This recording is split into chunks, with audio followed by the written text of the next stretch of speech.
think the mayor and I share a goal, which is to protect the New York City economy. You know, about 17% of private sector jobs in the city related to Wall Street. Obviously, Wall Street's a crucial tax base for us. We want to protect it. Where I differ with the mayor is on how to do it. I think the president's right. The only way to protect New York City's interests, the only way to protect the industry is to reform it. And it's not surprising that some people on Wall Street are resisting reform. But to me, the mayor, even if he has the right goal, has the wrong way of going about it. What should he be doing? I mean, this is more of a federal issue, right? Well, obviously the mayor has a lot of influence on the debate. He's a substantial public figure in this country. So, you know, I think he should strike the tone of saying we need reform, and then we can all discuss the specifics. There's some areas where, you know, I think that we have to make sure that the president's plan does carefully take into account New York's very specific needs. So I think as the final deliberations occur on that plan, I do think it's right for New Yorkers to say, let's be careful to protect our interests here.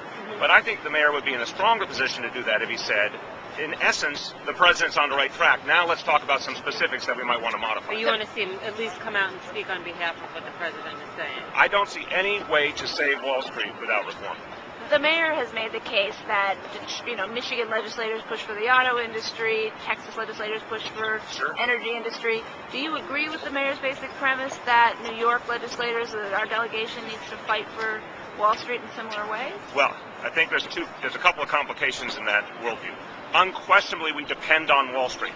So we want Wall Street to succeed on the level of being a healthy, transparent, effective industry. We need Wall Street for New York's future. There's no question about it. But we need a Wall Street that works, not a Wall Street that ends up failing, not a Wall Street that leads to the kind of things we've seen in the last year or two. So I think, in effect, the only way for Wall Street to work and to protect New York City economy is through reform. There clearly could be specifics, as the Dodd bill gets looked at, as the president's plan gets looked at, that need to be modified in New York's favor. So on that level, I agree with the mayor. Just like legislators anywhere in the country would look out for their local interests, of course New York legislators should make sure that when you think about the devil being in the details, that the details do not unduly harm New York. But to me, remember the parallel cuts both ways.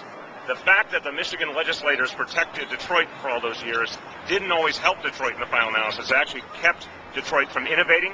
It kept Detroit from moving towards smaller, more fuel-efficient cars. So actually that protectionism ended up hurting that industry. The industry would have been better off trying to modify to changing events. Well, the same could be said for Wall Street.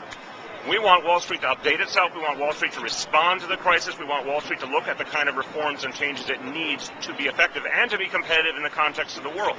So, yes, we look out for the interests of our home industry, but sometimes you have to create reform to protect those interests.